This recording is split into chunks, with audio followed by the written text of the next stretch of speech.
excuse me, my voice is a little hoarse. Obviously, a hard-fought win. A lot of stuff for us to cover, and yet I'm real proud of the fight. You know, give Vegas credit. They came in here, they had a real good plan, did some things that were challenging. We got a punt, blocked a punt on the kicking game. Our defense was fantastic. Too many penalties on offense that you know, put us in a hole, and that, you know, I got to be better also, but good win. Questions now. Coach, to your left, the defense, I think 7 consecutive drives at one point without allowing a first down. Just how impressive do they continue to be to you? Man, we knew, look, when you play a divisional opponent, you know, those type of games can go a lot of different directions. This one certainly, you know, unfolded differently maybe than we would have thought, but that was significant. Sean, just first blush offensively, what kept you from? Yeah, we had, you know, I would say, I think we had 8 penalties. Let's start there, and then when you take those penalties and you say, all right, I felt like it was a night where when it was third down, I was looking on the wrong section of the third down sheet, and when you get over there too much, it becomes difficult. They did some things in their defensive scheme base, you know, versus some of our sub that maybe created some minus runs, but I was pleased that we closed it out. You know, they knew we were going to run, we were going to run, and we were able to finish the game. So we'll look at that tape. We'll enjoy the win, and then be back at it Monday. Coach, to your left, the block punt that you talked about, how important was that to get that right there? And I think, man, the just in such a low-scoring game, I felt like the first half, and I mentioned this at the end of half with the interview, the whole first half was spent, you know, on our end of the field, starting with twice we were at the 1. And so I felt like the second half, and I said this to him at halftime, I said it's important we play this second half on their end of the field, and I think for the most part we did.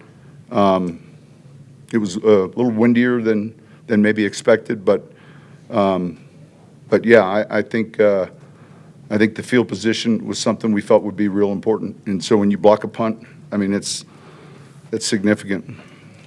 Sean, again, you know, as you've said, your record says who you are. Exactly right. But, no, but are you going to say but? No.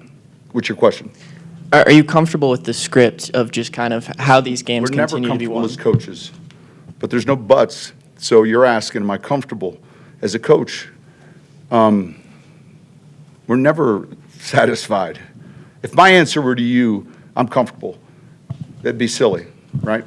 So obviously we gotta clean up the penalties. We gotta clean up some of the execution, and that is an ongoing thing that probably never ends. There's, you know, you search for that Shangri-La. Right now, you know, we're a team sitting at 8 wins. I think we're the only team sitting there. So, and yet we're constantly looking internally and starting, you know. But it was a tough night offensively, obviously, and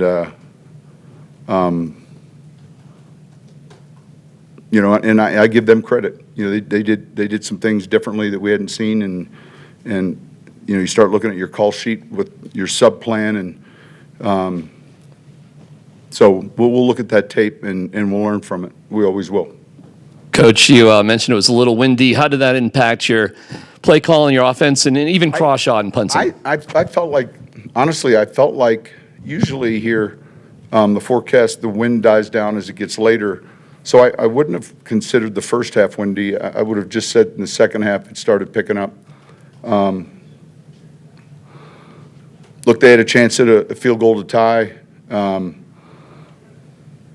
You know, hindsight, me attempting that field goal, you know, I wouldn't have done it. Yeah,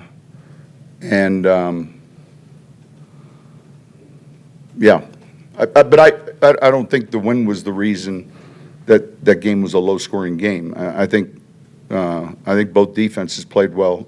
Do you think cross shot was impacted by it? I think it was more the drop. You know, it's not the kick off the foot when generally speaking, when you have some mishits like that, it's how it comes off your hands. Sean, you always have a good plan for off time and this and that, knowing the Chiefs take the week off because you've talked about how Andy gave you that advice. But what does the next few days look like for you and your staff and then the players? I think they're away. I mean, man, it was a short week. These guys will be back Monday. And we know we got a big game coming up against Kansas City.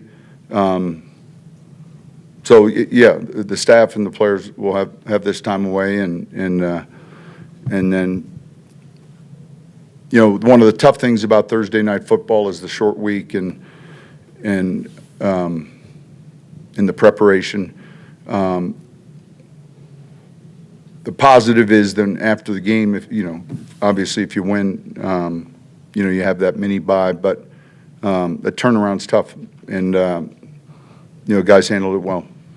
Hi, Sean. Hoping you can talk about the 3rd-and-1 play in which Sutton looked like he was going to pass. What was kind of the thinking? Yeah, listen, it's a play we've had up, and it's short yardage, so it's a misdirect. We've called this before. They did a good job peeling on the running back, and so when it works, it looks great.